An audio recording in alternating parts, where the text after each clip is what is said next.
Part of me really wants to like Power Rangers Mega Battle. I played the fighting style Power Rangers game on Super Nintendo when I was younger, so when I saw this title, I knew I had to try it out. I was very pleased with the first few minutes because of the nostalgia brought on by the original Mighty Morphin theme song and seeing the cast of the original series that I had not seen in years. However, once you get into the actual gameplay, there are a lot of things that this game does not do well. It is a 2D side-scroller, and you spend the vast majority of your time fighting enemies that are nothing more than punching bags.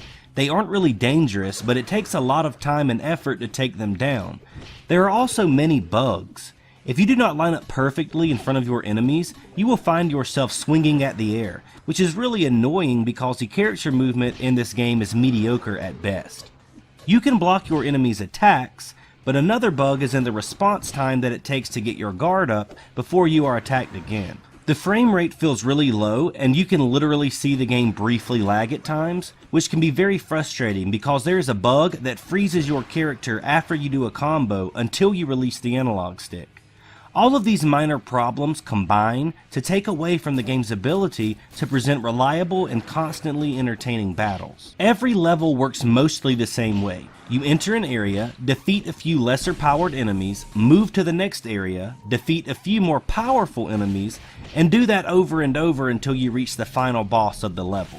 You pick up health, energy, and stamina orbs along the way, which can be retrieved by bashing random objects in the environment that are normally pretty easy to identify. The quick time events in the boss battles are atrocious. Clicking buttons in a particular pattern is nowhere nearly as exciting as it should be to control the Megazord. It is ridiculously simple, and it just does not hold up to what it could potentially be. Another part of the game that makes it infuriating is the fact that if you die, you have to restart the entire level over, meaning that if you make it to the boss battle and lose, you just lost about 20 minutes of gameplay and you are going to start over from the very beginning.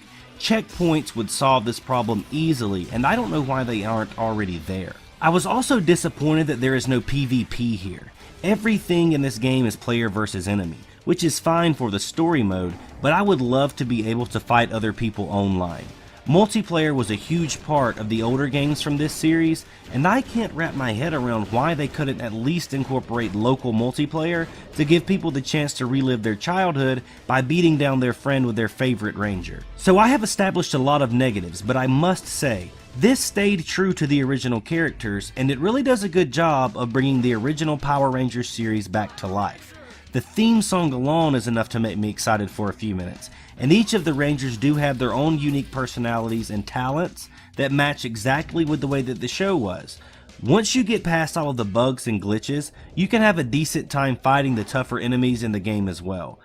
I am really glad they made this game, but I am also disappointed in the final product. I am not sure if they released a demo or a beta, but they definitely should have concentrated more on polishing this before they gave it to us as a final product. It is only $15 on the PSN store, and I am okay with paying that, simply because of my childhood memories.